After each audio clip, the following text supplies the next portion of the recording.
Alhamdulillah. Menua dan mendewasa insyaallah.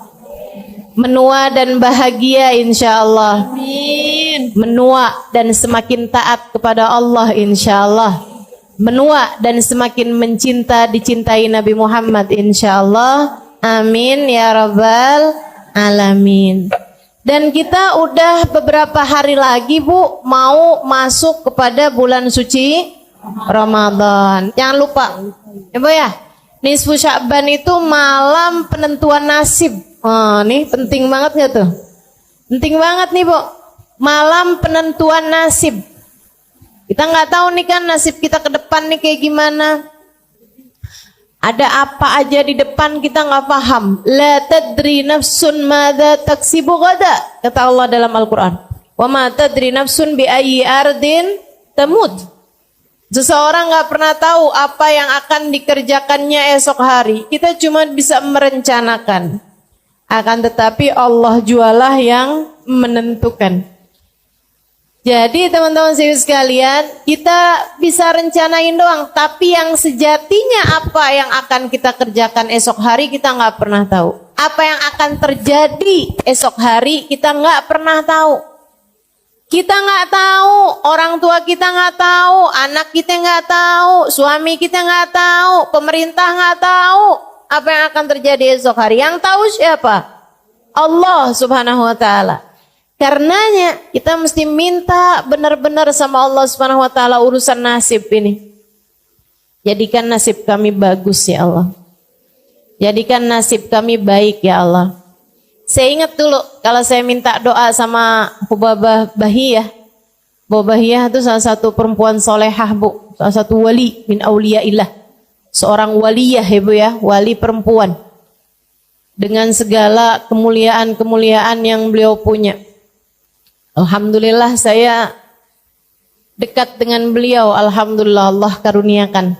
Ibu-ibu sekalian, saya kalau minta doa sama beliau, beliau doain saya satu doa. Asa nasibik zain Halimah. Asa nasibik zain. Beliau bilang mudah-mudahan nasib kamu bagus nak. Semoga nasib kamu bagus. Saya dulu suka mikir gitu. Emang kenapa ya menasib gitu? Tapi ternyata sudah saya ingat-ingat, abah saya dulu juga bilang yang sama. Kata abah saya, nak orang hidup tuh yang penting nasib. Orang cakep nasibnya bagus, nggak enak hidupnya. Betul Bu? Orang cakep aja, kalau nasibnya nggak bagus, nggak enak loh hidupnya. Apalagi orang jelek. Orang kaya, kalau nasibnya nggak bagus, hidupnya nggak enak loh Bu. Apalagi orang, maksud saya tuh nasib itu nggak terkait sama rupa, nggak terkait sama harta. Kalau orang tuh sama Allah dikasih nasibnya bagus, enak aja hidupnya. Biar kata dia nggak seberapa dikasih apa-apa, tapi kalau nasibnya bagus tuh udah enak aja hidupnya. Punya harta cukup, Ibu ya. Mau pergi pengajian ada, kan begitu? Mau buat sedekah ada, mau ikutan nyumbang acara ada, kan begitu ya? Kepengen umroh ada, pengen haji ada juga. Wah tuh, itu namanya rezeki yang berkah.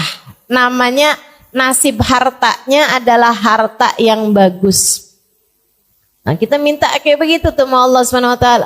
Makanya di malam nisfu Sya'ban, nanti ibu-ibu sekalian jangan lupa amalin nih bacaannya.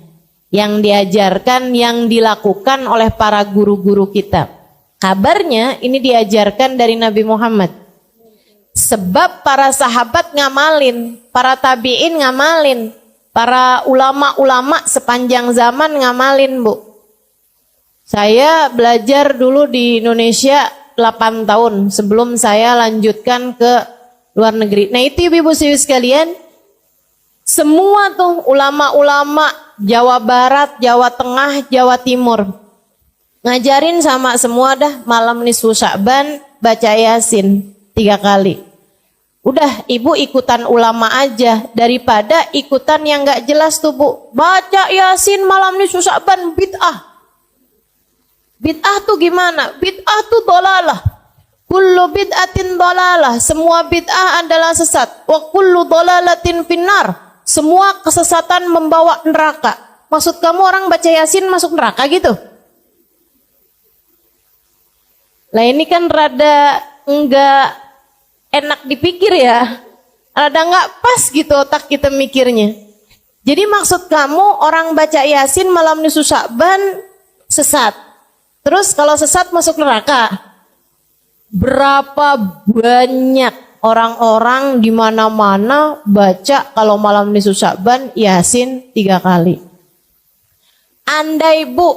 Andai nih nggak ada yang ngajarin kecuali seorang ulama yang saya tahu sangat soleh, dia ngamalin dan dia ngajarin, saya sih akan ikut. Ibu betul nggak gitu? Misalnya ini ibu nggak ada yang ngajarin nih, tapi saya ngajarin ibu-ibu, bu, nanti malam Jumat ibu baca sholawatan ini dah, enak bu. Saya tuh kalau habis baca sholawatan ini tuh saya doa minta sama Allah tuh doa saya diijabah gitu, hati jadi lebih tenang. Ibu amalin apa nggak? Amalin. Nah diajarin sama satu orang saya aja, asal ibu tahu saya punya sanad ilmu. Maksudnya saya punya kapasitas ilmu untuk mengajarkan itu. Ibu akan amalkan. Apalagi bu yang ngajarin ulama banyak banget dah. Dari di Indonesia sampai ke luar negeri. Dan Nabi Muhammad telah mengatakan, lan tajtami' ummati ala dhalalah. Umatku ini gak akan pernah sepakat dalam kesesatan. Nabi itu yang bilang, umat saya gak bakalan sepakat dalam kesesatan tuh gak ada ceritanya. Nah ini menurut saya baca Yasin 3 kali di malam nisfu Sya'ban itu adalah sesuatu yang disepakati oleh umat. Bukan hanya di Indonesia. Jadi kalau ada yang bilang, itu tuh budayanya orang Indonesia, mainnya kurang jauh. Mainnya kurang jauh tuh butuh, suruh pergi tuh ke Yaman, suruh pergi tuh. Habib Zain bin Smith di Madinah ngajarin, ibu ya, suruh pergi tuh. Sayyid Maliki di Mekah ngajarin, ulama-ulama ngamalin. Ibu-ibu sekalian, suruh pergi ke Syekh Ramadan Al-Buti, ya bu ya, di Syria ngajarin. Pergi tuh ke Mesir, diajarin. Semua pada ngamalin kok. Nah kamu nggak ngamalin ya, ikutan siapa gitu kan? Nah insya Allah bisa kita amalin ibu ya. Apalagi menyangkut urusan sama nasib.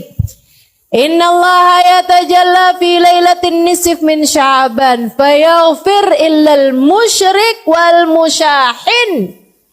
Kata Nabi Muhammad alaihi salatu wassalam, Allah akan menunjukkan rahmat, menurunkan rahmat, anugerah kasih sayangnya pada malam nisfu Sya'ban. Dengannya, dengan kasih sayang tersebut, Allah memberi ampunan kepada hamba-hambanya yang mukmin, kecuali yang nggak dapat ampunan siapa? Al-musyrik, orang yang menyembah selain Allah, wal musyahin, dan orang yang hatinya terdapat kebencian terhadap, dendam terhadap salah satu dari hamba Allah yang beriman. Nih, kasihan nih 2 orang tersebut nih nggak bisa dapat rahmatnya Allah Subhanahu wa taala pada malam nisfu Sya'ban. Semoga kita terhindar darinya insyaallah. Amin. Baca Yasin 3 kali. Yasin yang pertama diniatin biar apa bu? Panjang umur dalam taat. Kalau minta panjang umur jangan asal panjang bu. Ibu mau umur panjang di atas tempat tidur kagak bisa ngapa-ngapain? Gak mau. Ibu mau panjang umur buat banyakin daftar dosa? Gak mau. Kita minta sama Allah panjang umur fi khairin wa lutfin wa afiyah. Fi taatillah, dalam taat kepada Allah, fi khairin wa lutfin wa afiyah, dalam kebaikan, dalam keselamatan dan dalam kesehatan. Insyaallah. Yasin yang kedua ibu baca dengan niat urusan rizki, ibu ya. Biar lancar, biar berkah, biar manfaat. Dan ibu jangan salah bu, rizki itu juga bukan hanya urusan uang, apalagi urusan makanan. Enggak sama sekali ibu ya. Rizki itu luas ibu-ibu sekalian. Karena manusia tuh punya 3 bagian nih. Ada badan, ada akal, ada hati. Semuanya ketiganya perlu rizki. Badan ibu perlu rizki. Buat makan, buat nutup aurat, buat tempat buat tidur, buat tempat buat bepergian. Kan gitu ibu ya? Maka yang namanya makanan, yang namanya sandang atau pakaian, yang namanya rumah, tempat tinggal, mau itu ngontrak, mau itu beli, mau itu nebeng. Ya Bu, semuanya sama aja, itu juga merupakan bagian dari rizki. Termasuk juga kendaraan, mau itu punya sendiri, mau itu nebeng sama teman, mau itu naik kendaraan umum, sama aja Bu. Itu namanya rizki juga gitu. Rizki juga. Ibu-ibu sih sekalian yang saya muliakan tuh rizkinya badan gitu ya. Kemudian ada lagi rizkinya akal. Maka ibu selain minta rizki yang badan, ibu juga minta rizki yang akal. Apa tuh? Ilmu yang manfaat. Ya kan gitu ya? Itu namanya rizkinya akal ibu tuh. Bisa punya ilmu. Dan buat ilmu itu Bu perlu guru. Makanya ibu juga perlu minta dikaruniai guru, terutama buat anak cucu ibu dah. Ke depan nih waktunya kita nggak tahu zamannya akan jadi seperti apa. Maka ibu perlu membekali anak-anak cucu-cucu ibu dengan doa-doa. Doanya salah satunya adalah minta ya Allah, karuniakan untuk anak-anak cucu-cucuku ilmu yang bermanfaat dan guru yang memandu mereka menjalani kehidupan. Orang kalau ada gurunya insya Allah benar Bu. Kalau nggak punya guru nih bisa ngeblangsak mana-mana ibu ya. Mama jangan baca doa nisfu Sya'ban mah. Itu bid'ah. Kamu taunya dari mana nak? Dari Google. Ini berguru sama Mbah Google, ibu ya. Berguru sama Syekh Yahoo nih. Berguru sama yang nggak ada ininya gitu, sambungannya, gitu kan? Nah itu masalahnya tuh. Mudah-mudahan dah semuanya pada dikaruniai guru yang soleh yang dapat membimbing jalan kehidupan kita insya. Kata Allah dalam Al-Quran, wa man yudlilillah falan tajida lahu waliyan mursyida. Siapa yang disesatkan oleh Allah, Allah tidak akan memberikan padanya seorang guru pembimbing. Artinya kalau kamu dikasih dalam hidupmu ada guru yang kamu dengarkan, guru yang kamu bisa ikuti cara hidupnya, guru yang bisa kamu ikuti pemikirannya, maka artinya kamu adalah orang yang dikehendaki baik oleh Allah, yang dikehendaki mendapatkan petunjuk dari Allah. Ibu ya, doain anak-anaknya, doain cucu-cucunya biar semuanya berada di dalam jalan lurus sehingga otaknya, akalnya, pikirannya berada dalam jalan yang benar. Insya.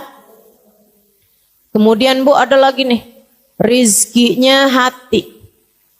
Rizkinya hati. Banyak nih Bu nih. Ibu punya keluarga yang soleh. Itu merupakan rizkinya hati Bu. Betul apa enggak? Ibu kok punya anak gitu kan, anak ibu bandel, anak ibu nggak bisa diomongin, ibu pegel hati nggak Bu? Pegel hati ibu, ya Allah, sedih hati ibu. Makanya punya anak yang soleh-solehah itu merupakan rizki hati. Rizki hati nih Bu, nih nilainya lebih tinggi daripada rizkinya badan Bu. Bu, punya suami yang soleh, rezeki apa bukan? Rezeki ibu ya, rezeki. Punya suami yang soleh lebih baik daripada nggak punya suami. Tapi Bu, punya suami yang megelin, mendingan kagak punya suami dah. Betul nggak? Betul nggak? Betul. Jangan, ya Allah kasih saya suami deh ya Allah, yang penting laki-laki dah. Enggak, ibu mesti punya standar gitu kan, yang soleh, bisa bawa kebaikan dunia akhirat. Rezeki tuh ibu-ibu saya sekalian, rezeki. Makanya minta tuh sama Allah rezekinya hati. Rezekinya hati tuh macam-macam ibu ya. Akhlak yang baik, itu juga rezekinya hati. Ya kan? Minta dikaruniai akhlak yang bagus, minta dikaruniai perilaku yang benar, minta dikaruniai kehidupan yang menyenangkan. Itu rizki-rizki hati tuh. Kita minta ke semua rizki ini dari Allah Subhanahu wa taala pada malam nisfu Sya'ban nanti. Ini saya sampaikan biar ibu-ibu nggak nyesel. Kalau ibu-ibu taunya nanti pas malam 17 Sya'ban, udah lewat nisfu Sya'bannya, ya ampun, kok baru tahu sih, kemarin doanya cuman gitu doang nih, gitu kan. Tapi kalau saya kasih tahu sekarang, ini kan udah deket nih, jadi ibu-ibu nggak nyesel. Kalau saya kasih taunya 2 minggu yang lalu, takutnya ibu-ibu keburu lupa. Apa ya gitu, Ustazah kemarin tuh ngajarin kayaknya penting dah, tapi apa gitu udah lupa lagi. Nah ini kan deket nih, insya Allah nggak lupa ya Bu ya. Baca Yasin yang pertama, niat panjang umur dalam taat. Baca Yasin yang kedua, niat rizki, zahir batin, rizkinya badan, rizkinya akal, rizkinya hati. Kemudian, ini yang paling penting nih, bergantung dengannya nasibmu di akhirat. Minta agar dimatikan di waktunya nanti dalam keadaan husnul khotimah. Karena kayak apapun senengnya hidupmu di dunia, nih orang hidupnya seneng banget nih di dunia, meskipun nggak ada yang kayak begitu. Orang tuh yang namanya hidup tuh pasti aja ada enak ada nggak enaknya kan. Tapi andai ada orang hidup seneng aja di dunia nih, tapi matinya suul khotimah, Bu, udah deh tuh. Jadi penyesalan sepanjang kehidupannya nanti di akhirat. Sebaliknya, kalau ada orang hidupnya susah terus, tapi matinya husnul khotimah, udah tuh. Bakalan jadi kesenangan nantinya di akhirat. Lupa sama semua kesusahan kehidupan kalau dia matinya dalam keadaan husnul khotimah. Minta sama Allah, ya Allah, apabila datang ajal menjemput kami, matikan kami dalam husnul khotimah. Kenapa kok kami nggak saya Ustazah? Ya boleh kami, boleh saya. Cuman kalau ibu-ibu doa kami, itu ibu niatin juga buat anak-anak, ya Bu ya? Buat suami, buat orang-orang yang ibu sayangi. Semoga semuanya dimatikan dalam husnul khotimah. Ibu-ibu sekalian yang saya muliakan. Nah nanti nih Bu, abis nisfu Sya'ban lewat, oh ya, nanti malam nisfu Sya'ban tuh usahakan ada sedekah yang ibu sedekahkan. Walaupun sesedikit apapun, saya orang susah Ustazah, ya nggak apa-apa, susah juga ada. Tapi kan ibu makan, betul apa enggak? Nah dari yang ibu makan itu, sebagian dah, ada yang ibu sedekahkan. Walaupun nasi sebungkus melauknya ibu ya, kasihin kepada orang lain. Ibu punya 20.000, ibu sedekahin 10.000, 5.000, itu nilainya besar Bu di mata Allah. Dirham sabak alf dirham, kata Nabi Muhammad. Kadang-kadang 1 dirham nilai pahalanya di sisi Allah lebih banyak daripada 1.000.000 dirham, 1.000 dirham. Ibu nih sedekah 1.000 rupiah bisa jadi lebih banyak nilainya, pahalanya dibandingkan dengan yang sedekah jutaan rupiah. Jadi jangan sedih. Kenapa gitu? Misalnya gitu ya, punya duitnya cuman 50.000, ibu sedekahin 10.000, berarti ibu udah bersedekah 20% dari harta ibu. Itu nilainya besar dibandingkan dengan orang sedekah 1 juta, punyanya miliaran. Karena dia cuman 1/1000%, gitu kan? Ibu-ibu sekalian, maka nggak usah mengecilkan sedekah. Walaupun orang lihatnya, Allah lo sedekahnya cuma 5.000 perak doang, dibeli nasi juga nggak cukup. Misalnya gitu kan ya, dibeliin boba nggak cukup. Boba, emang boba apaan sih? Ibu-ibu sekalian, jangan mengecilkan sedekahmu, karena nilai sedekah tuh Bu nggak dihitung dari nilai sedekahnya berapa. Allah tuh suka ngitungnya dari seberapa pemilikan hartamu. Gitu. Aja mudah-mudahan pokoknya malam nisfu Sya'ban usahakan ada sedekah yang kita sedekahkan. Allah tuh suka nggak tega kalau ngelihat hambanya yang sedekah tuh, Allah suka nggak tega. Ya ampun, ini dikasih sedikit aja bisa ngasih sama orang lain. Bakalan aku kasih banyak dah gitu. Nah, tuh nanti sama Allah SWT dilipat-lipat gandakan, disenangkan dunia akhirat, insya Allah. Ibu-ibu sekalian, abis nisfu Sya'ban itu ibu nggak boleh puasa lagi, ya.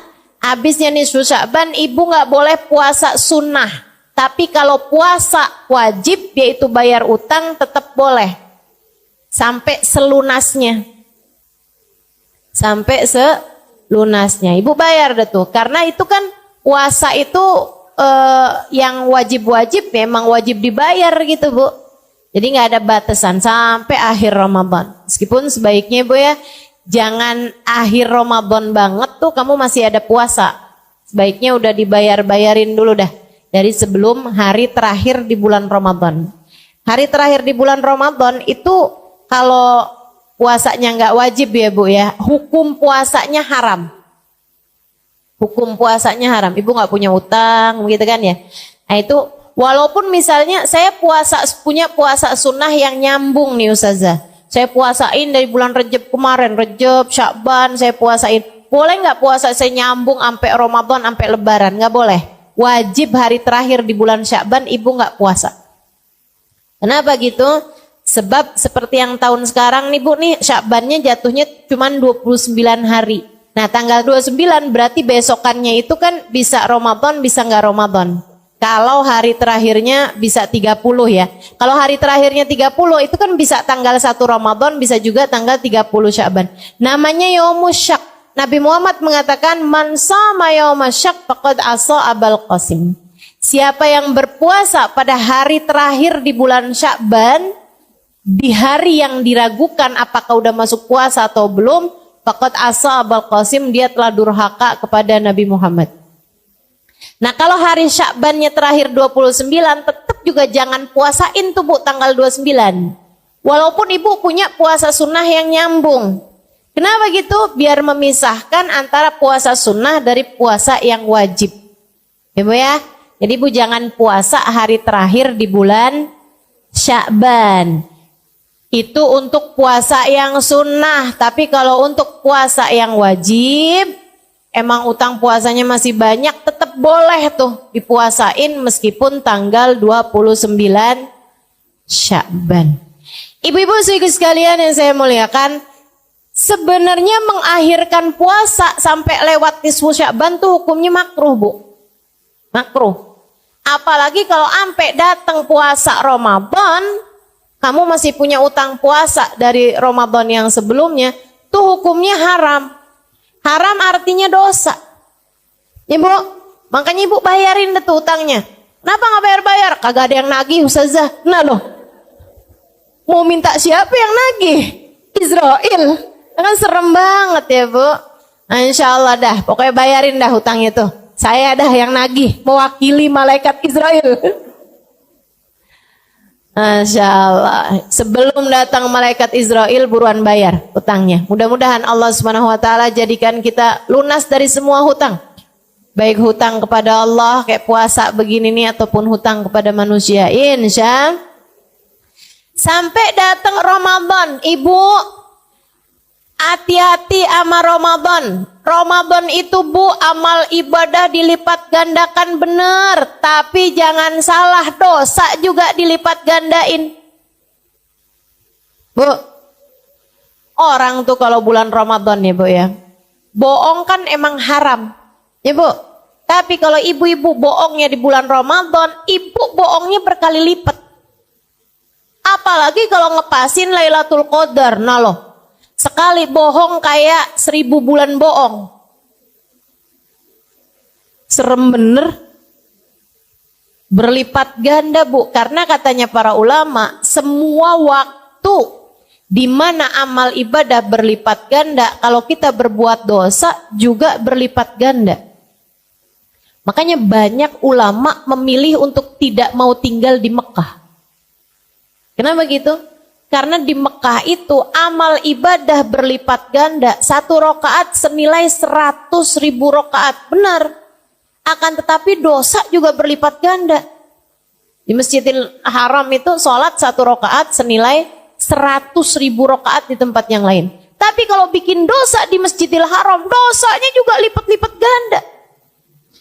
Mekah itu ibu-ibu sekalian, satu-satunya kota yang kamu di dalam kota Mekah, dosanya hati aja dicatat sama malaikat. Seram. Makanya para ulama milik enggak dah tinggal di Mekah, enggak, takut enggak bisa ngasih kehormatannya kota Mekah. Karena memang tempat yang amal ibadah berlipat ganda, dosa juga berlipat ganda. Sama halnya dengan Ramadan. Waktu di bulan Ramadan itu amal ibadah berlipat ganda. Sekurangnya 70 kali lipat. Sekurangnya minimal. Jadi kamu puasa, pahala puasanya 70 kali lipat. Kamu terawih, pahala sholatnya 70 kali lipat. Kamu sedekah, pahala sedekahnya 70 kali lipat. Itu minimal. Ada yang bilang ampe 700 kali lipat. Ada yang bilang ampe 1000 kali lipat. Ada yang bilang bahkan bisa lebih daripada itu juga. Dan di bulan Ramadan itu ibu-ibu sekalian, ampunan Allah diturunkan banyak banget. Dan buat ngebantuin kita ibadah, buat ngebantuin kita diturunin ampunan rahmat, Bu. Allah segitu baiknya, Bu. Setan dicutiin dulu. Setan bebas tugas. Setan disuruh liburan, gak tahu deh tuh saya kemana gitu ya. Gak paham deh tuh. Yang pasti ibu-ibu sekalian, gak ada setan di bulan Ramadan. Setan yang ngebisik-bisikin dirimu itu loh. Yang ngebisik-bisikin kalau lagi duduk pengajian kayak begini, antuk ya, udah nggak usah dengerin ustadzahnya, udah tidur aja gitu. Dia sambil gini nih, di mata kita jadi begini. Pernah ada yang merasa nggak? Mana orangnya? Saya. Ya Allah, apalagi yang deket-deket kipas sampai berat banget matanya. Itu tuh Bu, setan yang itu tuh kalau di bulan Ramadan nggak ada. Ustazah ada tahu. Maksud kamu gimana? Saya baca Quran ngantuk bener dah Ustazah. Kata setan, bukan saya. Itu mah asli kamu deh tuh. Emang tukang ngantukan. Kalau ibadah ya. Masya Allah, Masya Allah. Jadi jangan ada yang nyalahin setan kalau bulan Ramadan. Setan bilang gak ikut-ikut. Saya gak ikut-ikut kata setan. Ayo Bu, bikin setan gak gampang masuk lagi sama kita habis lebaran. Bikin setan gak kenal sama kita habis lebaran. Mana di itu si Halimah? Kok kayak udah susah nih dimasukin. Itu ada caranya ibu-ibu sekalian. Ramadanmu dinaikin mutunya. Ramadanmu dinaikin tingkatannya. Imam Al-Ghazali dalam kitabnya Bidayatul Hidayah menerangkan tentang 3 kelasnya orang-orang saat berpuasa. Ya Bu, gimana tuh? Kata Imam Ghazali, ada puasa kelas umum, ada puasa kelas khusus, ada puasa kelas khususil khusus. Jadi ibarat naik kereta, ini ada kereta kelas ekonomi, ada kelas bisnis, ada kelas eksekutif. Ibu-ibu sekalian, yang kelas ekonomi nih Bu nih, takut nggak kebawa dah. Kayaknya nih duduknya pada di gerbong nih kayaknya. Kelas ekonominya kayak gimana nih? Puasa nih. Katanya Imam Ghazali, yang puasa hanya sekedar memuasakan perut dan farji. Artinya dia puasa, gak mau makan, gak mau minum, sama gak mau berhubungan intim ketika sedang berpuasa bagi yang sudah menikah. Begitu ya, puasa berarti gak boleh makan, gak boleh minum, gak boleh hubungan. Gitu doang dia. Tapi yang lain-lain masih jalan terus. Yang lain-lain tuh kayak gimana? Ngomongin orang jalan, bohong, gitu ya. Ngelihat dengan syahwat, iya juga gitu. Nontonnya nggak bener, juga jalan juga. Semua maksiat masih dikerjakan. Marahin suami, tambah jadi. Soalnya deket-deket lebaran, dana-dana belum tunai, belum cair. Masih beku di kulkas ya Bu ya. Waduh, udah tambah deh tuh, tambah deket lebaran, tambah kenceng marahnya sama suaminya. Masya Allah, nih ibu-ibu nih, yang kayak beginian nih Bu, seram. Katanya Nabi Muhammad alaihissalam, kam min saim, laisa min siyamihi illal ju' wal atash. Berapa banyak orang puasa, gak dapat apa-apa dari puasanya, kecuali nahan lapar, haus doang. Bahkan Imam Abu Hanifah sampai menyebutkan nggak cuman nggak dapat pahala, tapi wajib diqadha puasanya. Kalau puasa kamu batal karena dosa-dosa yang tadi telah saya sebutkan, kayak bohong, ngomongin orang, gitu ya Bu ya. Itu katanya Imam Abu Hanifah, batal puasa kamu, ntar mesti diqadhain. Ya ampun, serem bener. Katanya Imam Syafi'i dan yang lain-lain, enggak, puasanya enggak batal, puasanya sah tapi enggak ada pahalanya. Nah, buat apa? Puasa kita nih Bu, kalau Allah tolak enggak mau terima, menurut Ibu siapa itu yang mau ngasih pahala? Enggak ada Bu. Makanya mesti hati-hati urusan puasa nih, mesti hati-hati. Karena puasa ini amal ibadah yang paling disukai, paling didemenin sama Allah Subhanahu wa taala. Allah tuh paling suka kalau ngelihat hamba-hambanya pada puasa. Allah tuh Bu, kalau kita udah masuk bulan suci Ramadan, Allah tuh banggain kita di hadapan para malaikat-malaikatnya. Kata Allah, liatin gitu hamba-hambaku tuh pada lemes-lemes, liatin gitu. Liatin hambaku tuh pada lapar, pada haus, kesianan gitu ya. Kata Allah, mereka nahan lapar, ninggalin makanannya meskipun mereka lapar. Mereka meninggalkan minumnya meskipun mereka haus. Kenapa? Untuk aku, kata Allah, fasaumuli wa ana ajzibih. Puasa mereka untukku, akulah sendiri yang akan memberikan balasannya. Ibu, saya dengar Bu ya, dari Sayyidil Habib Umar bin Hafid, malaikat raqib sama malaikat atid nih Bu nih, kalau nyatetin amal ibadah kita atau nyatetin dosa-dosa kita, sekalian dikasih nilai. Ya mereka udah punya hitung-hitungannya semua tuh Bu. Misalnya kita ya, sholat duhur, langsung tuh dikasih nilai sama malaikatnya. Kalau khusyuk sekian, kalau nggak khusyuk sekian. Kalau khusyuk rukunya doang sekian gitu. Kalau khusyuk pas takbirnya doang sekian gitu kan. Kalau sambilan sholat sambil ngedengerin TV yang lagi kebuka, ada sekian tuh. Kalau sambilan mikirin masakan yang mau dimasak sekian, ada hitungannya semua. Kalau kita berjamaah, makanya saya berusaha buat nggak ninggal sholat jamaah. Kenapa gitu? Orang kalau sholat berjamaah itu Bu, kadang-kadang biar kata nggak khusyuk, insya Allah Allah terima. Gitu. Makanya berusaha dah buat sholatnya berjamaah, karena khusyuk itu susah. Betul nggak Bu? Susah Bu, kita kadang khusyuk nih bagian depannya doang, belakangnya ngeblangkrak. Ya Allah, nyari kunci nggak ketemu, begitu sholat inget. Ada nggak yang kayak gitu? Sama berarti kita. Karena mengingat khusyuk itu nggak gampang, saya berusaha buat sholatnya berjamaah. Begitu kan? Kenapa gitu? Nggak gampang khusyuk tuh. Nah, kalau berjamaah insya Allah dah. Insya Allah, seapa-apanya insya Allah diterima sama Allah. Kata Allah, ijtama'u min ajli faqabiltu lijtimaihim. Mereka berkumpul karena aku terima sholat mereka sebab perkumpulan mereka. Nah ini malaikat ibu udah punya hitung-hitungannya semua. Termasuk ibu hadir majelis kayak begini nih, malaikat raqib Bu, udah tahu hitung-hitungannya. Kalau khusyuk dengerin berapa pahalanya gitu. Kalau misalnya pikiran udah sambil ngeliatin jam nih, kapan ya waktunya makan siang, gitu kan? Itu ada hitung-hitungannya tuh Bu semuanya. Malaikat raqib udah tahu dah, nggak bakalan keliru, nggak bakalan kurang, nggak bakalan lebih, nggak bakalan kelebihan gitu. Semua ada hitung-hitungannya.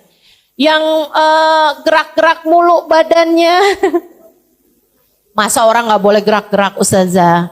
Boleh, cuman yang kayak yang sibuk aja sama HP-nya, antaran lihat belakang, antaran lihat ke depan gitu ya.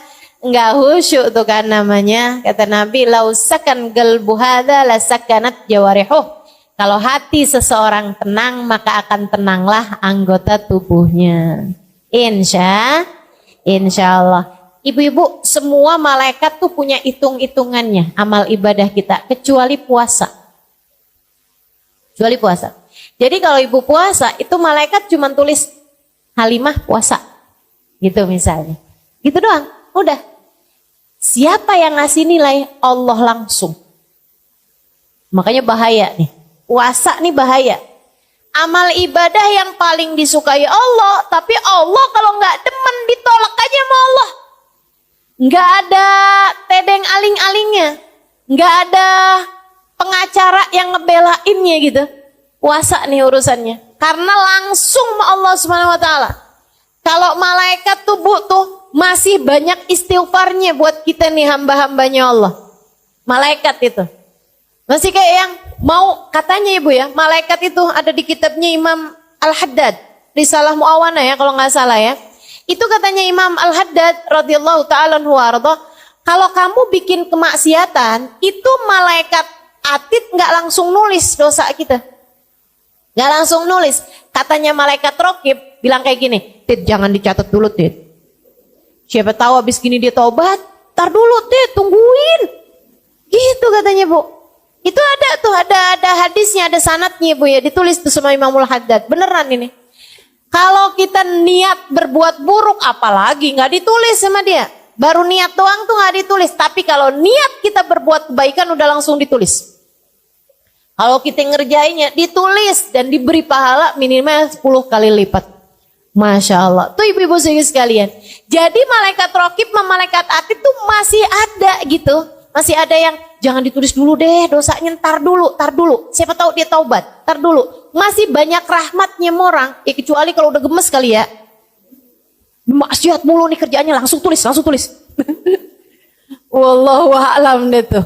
Tapi yang pasti ibu-ibu sekalian, malaikat raqib sama malaikat atid masih banyak rahmatnya gitu. Masih kayak yang saya ngelihatnya kayak masih ada jiwa pengacara mau membela kliennya nih Bu nih. Tapi kalau urusan puasa, malaikat pun angkat tangan. Allah sendiri yang akan menuliskan balasannya. Makanya begitu puasa ada ngomongin orangnya, kata Allah, aku tolak. Gak ada pahalanya apa-apa. Begitu puasa kamu ada bohongnya, kata Allah, aku tolak. Puasa macam apa ini? Begitu kamu puasa, kemudian kamu marah-marahin anak, hati anak sedih gitu. Allah bilang, kenapa dia berbuat begitu kepada hambaku? Aku tolak puasanya. Kamu mau ngomong apa? Ibu-ibu saudaraku sekalian yang saya muliakan, Nabi Muhammad tuh Bu benar-benar minta kita jagain puasa. Benar-benar minta kita jagain puasa, terutamanya yaitu ya, puasa kita itu jadi puasa yang enggak umum, kita naikin menjadi puasa yang khusus dengan memuasakan anggota tubuh kita dari dosa. Terutamanya dosanya lisan yang paling banyak bikin pahala puasa tuh habis. Pahala puasa hilang itu kebanyakan dari dosanya lisan. Makanya ibu-ibu sekalian, bulan puasa jagain lisan. Jagain lisan. Makanya kenapa kalau bulan puasa pengajian pada libur? Kenapa gitu? Maaf ya Bu ya. Memang juga karena sepanjang bulan 11 bulan tuh anggap pelatihan kalau bulan puasa kayak waktu praktek gitu. Itu iya juga. Dan juga biar ibu-ibu lebih konsentrasi ibadah-ibadah kayak baca Quran dan lain sebagainya. Itu iya juga. Tapi juga Bu, karena kita nih perempuan-perempuan nih kalau udah kumpul-kumpul, mulut kita nih suka rada nyerempet gitu. Ya, yang nggak niat ngomongin orang aja nyerempet jadi ngomongin orang. Betul apa enggak? Apa kabar Bu? Baik, masih bagus nih. Ya kan ya? Kemarinan nggak kelihatan. Iya nih lagi ada masalah sama suami. Tuh. Yang satu demen curhat, yang satu kepo. Ya udah kan pas. Emang ada masalah apaan Bu? Iya gitu udah tuh ya. Gimana ya biar jadi kayak istri orang gitu. Emang selama ini istrinya siapa genderuwo gitu. Ya Allah. Ibu-ibu sekalian yang saya muliakan, pokoknya emang bulan Ramadan tuh Bu tuh, saran saya emang sebaiknya Bu kalau bisa diusahain nggak banyak ketemu orang tuh ahsan. Lebih baik. Kenapa gitu? Itu dia dah. Udah ketemu orang banyak inian tuh akhirnya jadi nyerempet. Ini dah gitu. Bohong. Itu udah harus banget ditutup kamusnya. Jangan ada kebohongan di bulan Ramadan. Kalau habis tarawih gimana Ustazah? Ya sama aja. Bulan Ramadan tuh dosa dilipat gandain. Jangan sampai nih ada ibu-ibu nih tanyain sama suaminya, kamu lihat uang saya di saku baju yang kamu cuci nggak? Bang, nanyanya habis terawih ntar gimana? Nggak gitu ya Bu. Pokoknya yang namanya bohong mah dosa gitu, mau siang mau malam. Dan kalau kamu bohongnya siang, ya ngebatalin pahalanya puasa. Jangan ngomongin orang, baik dari lisanmu atau dari jempolmu. Sekarang banyak nih orang ngomongin orang nggak pakai mulut lagi ya Bu ya, tapi pakai jempol. Ya Allah Bu, di pengajian ada tuh yang WhatsApp sama temennya. Lo lihat nggak tuh si No datang tahu? Di mana emang duduknya? Sambilan nih adik ustadzahnya yang lagi ceramah padahal. Ya ampun, bisa-bisanya dia datang kagak punya malu. Nah tuh. Ya Allah, ya Allah. Tuh ibu-ibu saya sekalian, kamu bahkan kelihatannya lagi duduk di majelis taklim, akan tetapi sejatinya kamu sedang ghibah. Ghibah tuh Bu bahaya dan bisa batalin pahala puasa kita. Karena sejatinya orang lagi ghibah, lagi ngomongin orang, lagi ngegosip, itu kayak makan bangkai daging saudaranya sendiri. Seram, mudah-mudahan Allah jaga lisan kita. Biar nggak gampang ghibah insya Allah. Karena nih Bu, nih dosanya ghibah nih ya Bu ya. Dosa yang kita tuh ngerasanya kayak semua orang ngerjain, jadi kayak nggak dosa-dosa amat gitu. Berasa nggak gitu? Betul kan? Kayak nggak dosa-dosa amat gitu. Nah, ibu-ibu kalau dibilang makan daging babi, wih kayaknya udah dosa banget, neraka udah tuh pasti. Kan begitu ya? Si ibu itu dia Islam loh, tapi dia bisa loh makan daging babi. Ya ampun, dia masak kemarin makan daging babi. Iya astagfirullah. Diomongin, padahal dosanya ngomongin itu lebih gede daripada dosanya makan babi. Bukan berarti ibu makan babi aja dah kalau gitu. Nggak gitu juga. Nah gitu juga. Tapi maksud saya tuh dosanya lebih gede gitu. Kata Imam Ghazali yang gitu ngasih perumpamaan. Kata Imam Ghazali, orang pakai emas, laki-laki pakai cincin emas, kan dosa. Ada ulama pakai cincin emas, kan dosa tuh kan. Diomongin sama orang-orang nggak sadar kata Imam Ghazali. Kalau dosanya ngomongin orang, apalagi ulama, lebih gede. Berpuluh-puluh kali lipat, bahkan beratus kali lipat daripada dosanya orang pakai cincin emas. Kadang itu suka gitu. Gak gitu kadang. Mudah-mudahan deh Allah selamatin kita semuanya. Lisan gak bertulang. Ya Bu ya, kita mesti punya kendali terhadap lisan kita. Tahu apa yang mesti diomongin, apa yang gak perlu diomongin. Juga bulan puasa nih Bu, biar puasamu naik menjadi kelas khusus tadi ini, kelas bisnis. Ibu mesti jagain lisannya dari menyakiti hati orang. Hati-hati Bu, bahaya. Bu, bahaya. Termasuk anak sendiri. Ibu jangan suka nyakitin hati anaknya. Dibangunin susah sahur, akhirnya keluar kata-kata yang gak bagus. Jangan. Nanti yang nyesel dirimu sendiri. Ini gak kayak anak orang nih. Kayak anak. Kayak anak apa? Kalau ibu nyebutin nama salah satu binatang, anak sakit hati kan. Meskipun anak kalau bisa nyaut, ya kalau saya anak monyet, ibu induknya dong. Untung aja anak-anak kita tuh sopan-sopan loh Bu. Betul apa enggak? Anak-anak kita tuh santun-santun. Ibu suka marah kalau ibu ngajak anak ibu ngomong, anak ibu pegang HP. Betul apa enggak? Coba diingat-ingat. Nah, kalau ibu ngomong, HP-nya ditaruh dulu. Nih ibu mau ngomong penting nih, liatin muka ibu, liatin. Saya ini ibumu loh nak, surga kamu tuh udah di bawah kaki saya. Ada yang suka gitu? Enggak ya? Enggak segitu dramanya ya?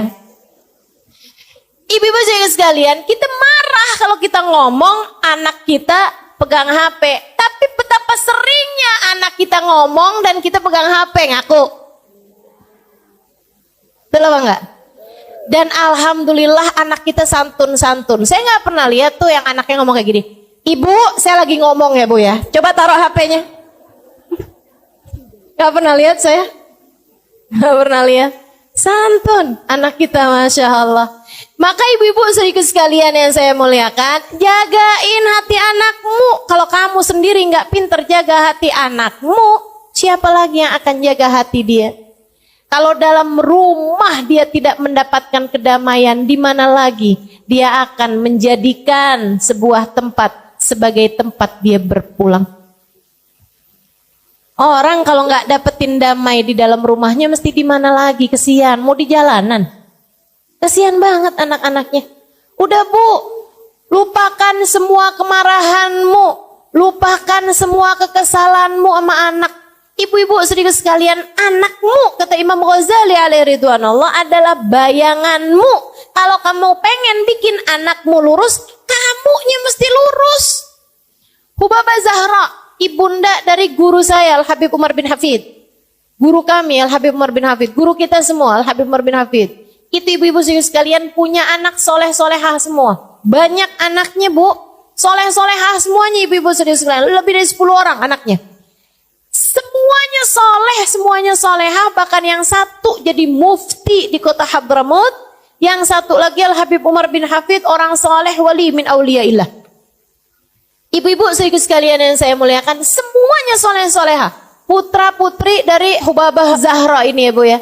Ditanya, ada seorang ibu nanya sama Hubabah Zahra, Hubabah gimana caranya biar anak saya soleh-solehah? Hubabah Zahra sambil senyum, karena emang orangnya senyuman mulu tuh Bu tuh. Padahal hidupnya susah, hidupnya berat, senyum aja. Katanya beliau kayak begini, nak, kamu kalau kepengen anak kamu soleh-solehah, ya kamunya mesti solehah. Gampang aja ngomongnya, kamunya yang solehah. Terus kalau kamu udah solehah, kamu tinggal doain anak kamu. Sebab doanya perempuan yang solehah diijabah sama Allah. Dengannya anakmu jadi anak yang soleh-solehah. Gampang deh tuh. Kamunya yang solehah, terus kamu doain anak kamu biar soleh-solehah. Insya Allah. Jangan dikatain nanti kamu yang nyesel. Jangan dikatain nanti kamu yang nyesel. Anak-anakmu tuh. Jangan diomelin nanti kamu nyesel. Ibu kayak gak pernah aja ngomelin anak abis-abisan pas dia tidur. Kamu liatin, ya Allah kesian. Pernah? Pernah? Saya gak pernah usah tuh, orang saya belum punya anak. Ya iyalah. Tapi yang pada punya anak pasti tuh ngerti tuh apa yang saya omongin. Ya Allah Bu, jangankan ngomelin gitu. Ngomong kasar aja sama anak. Habis itu pas ngelihat dia tidur, ya Allah gak tega. Itu ya Bu ya. Suami juga kayak begitu. Ibu jangan suka ngomelin. Bu, urusan suami nih, saya bilangin juga ya Bu ya. Allah aja gak tega loh ngelihat dia tidur kecapean. Masa ibu tega? Katanya Nabi Muhammad, Allah bilang, ayyumamri'in batakalan min syughlih bata maufuron lah. Itu hadisnya, tepatnya begitu. Ayyumamri'in, kalau ada seorang laki-laki batakalan min syughlih, tertidur malam dalam keadaan kelelahan karena seharian bekerja untuk menghidupi anak istrinya. Bata maufuron lah, dia tidur dalam keadaan diampuni dosa-dosanya. Allah aja gak tega sama dia. Kecapean, pengorok kayak gitu seharian kerja nih. Ada yang jadi supir Gojek.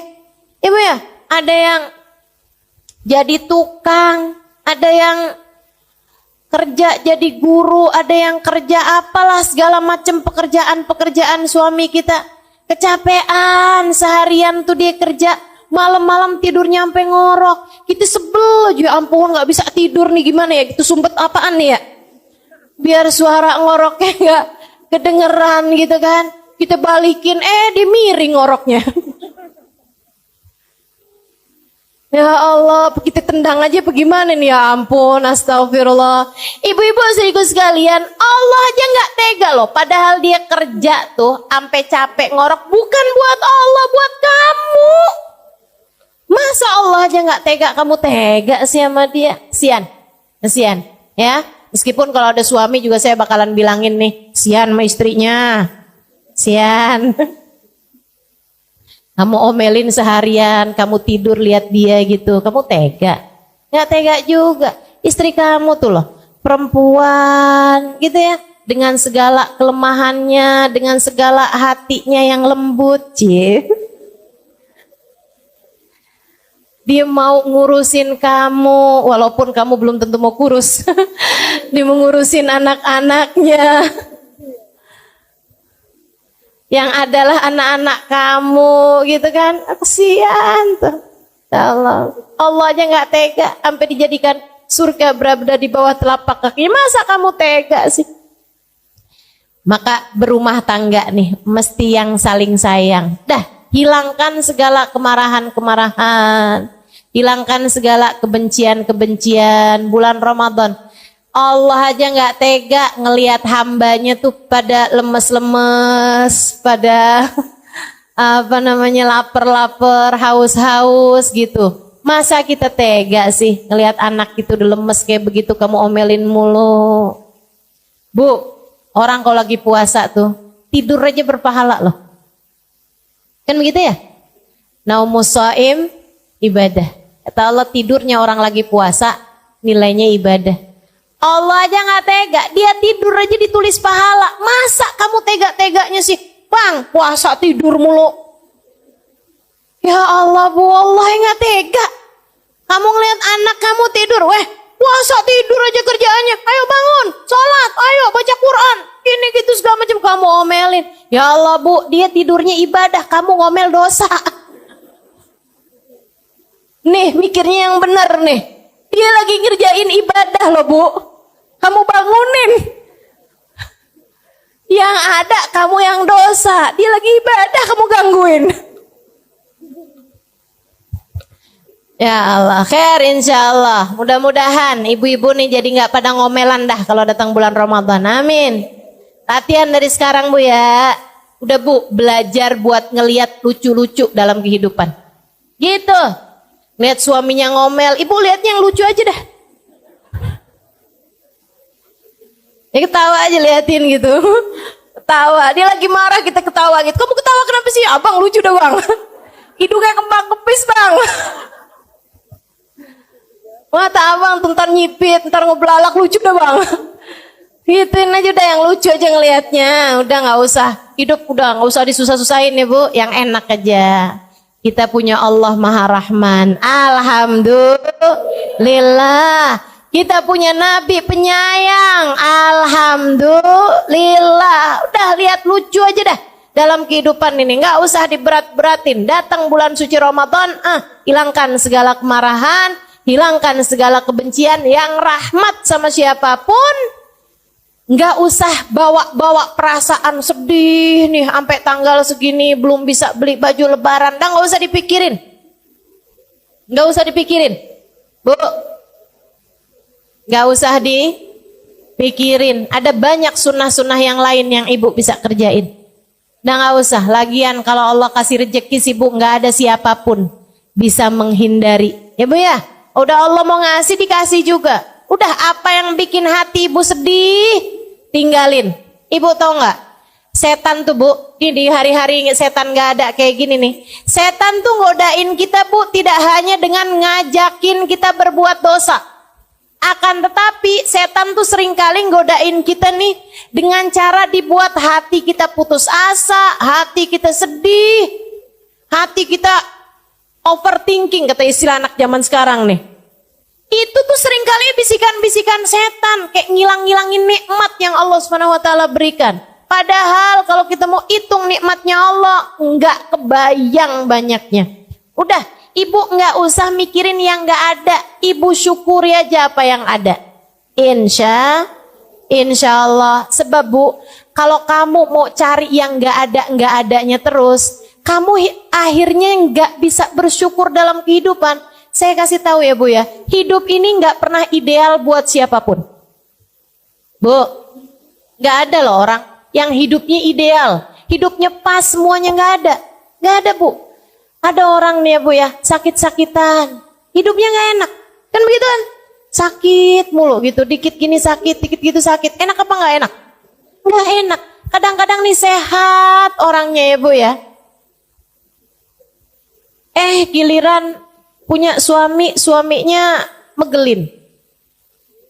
Ada yang suaminya baik, saudaranya nyebelin. Ada yang orang tuanya, ya Bu ya. Ada yang saudara-saudaranya jahat.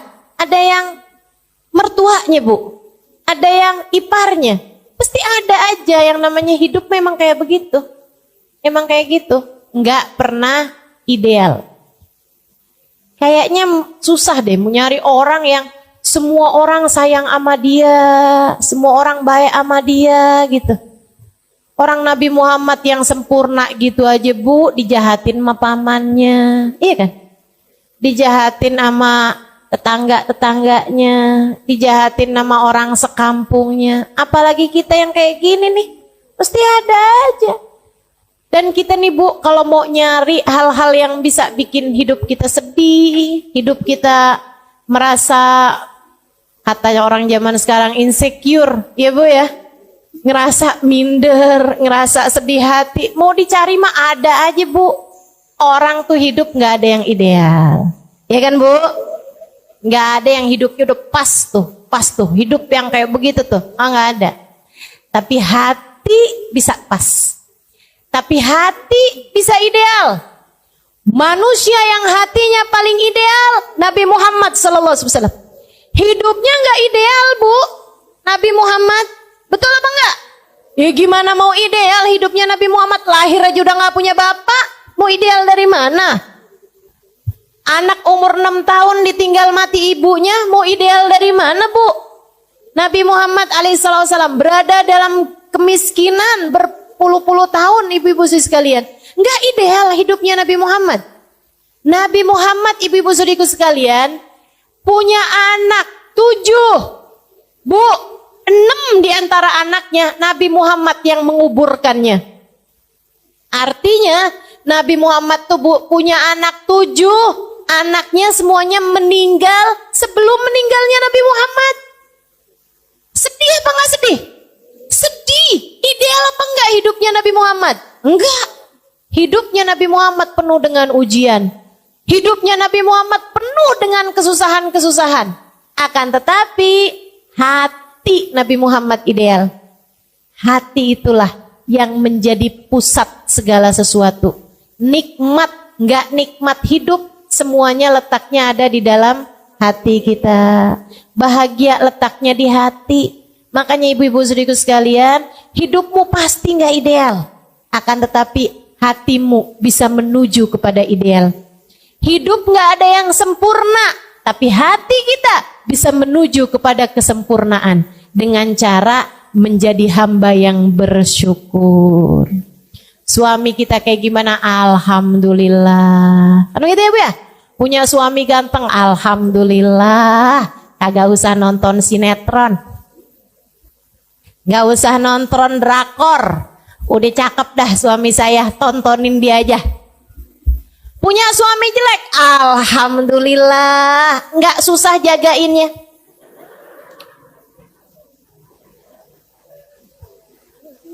Agak ada yang mau sama dia. Jadi mutlak penuh. Jadi milikmu seutuhnya. Ibu-ibu saudariku sekalian yang saya muliakan, dah yang enak-enak aja dah Bu ya. Karena mau nyari ideal nggak ada, udah cari yang enaknya aja, bikin lucu aja hidup, nikmati aja hidup. Mudah-mudahan kita bisa jadi orang-orang yang senantiasa bersyukur. Insya Allah. Jagain puasanya, jagain anggota tubuhnya. Jangan biarin lisan ngomel mulu. Jangan biarin lisan bohong, jangan biarin lisan ngomongin orang, ibu ya. Jangan biarin mata ngelihat kemaksiatan, jangan biarin kaki melangkah ke tempat-tempat yang ada dosa-dosanya. Jangan biarin tangan ngerjain hal-hal yang dilarang sama Allah. Puasamu jadi puasa yang khusus. Naik lagi, naik lagi. Kalau ini sih kata Imam Ghazali, ini puasa buat para wali, buat para nabi, buat hamba-hamba yang udah emang tingkatannya tinggi-tinggi dah tuh. Kelas yang eksekutif tadi itu Bu, ya udah kita sih Yang penting puasa kita di kelas bisnis tadi tuh udah bagus gitu. Kita puasain anggota tubuh kita dari ngerjain dosa. Selama bulan Ramadan jauhi segala perbuatan dosa sebab dosanya jadi berlipat ganda. Lagi pula perbuatan dosa di bulan Ramadan takutnya bikin Allah nggak berkenan menerima puasa kita, akhirnya Ramadan kita jadi sia-sia. Puasa yang khusus yang kayak gimana lagi tuh Ustazah? Memuasakan seluruh waktu mereka hanya untuk Allah. Memuasakan seluruh anggota tubuh mereka hanya untuk Allah. Jadi matanya Bu, mereka izinkan cuman buat ngelihat Al-Quran. Matanya diizinkan cuman untuk memandang kitab-kitab zikir. Matanya mereka izinkan hanya untuk memandang dengan pandangan penuh rahmat, penuh kasih sayang terhadap siapapun dan apapun tuh. Yang kayak beginian nih. Gitu ya Bu ya. Telinga mereka pakainya sepanjang Ramadan buat taat semuanya. Lisan pakainya antara buat berzikir, antara buat ngomong yang bagus-bagus, antara buat baca Al-Quran, antara buat sholawatan Nabi Muhammad tuh.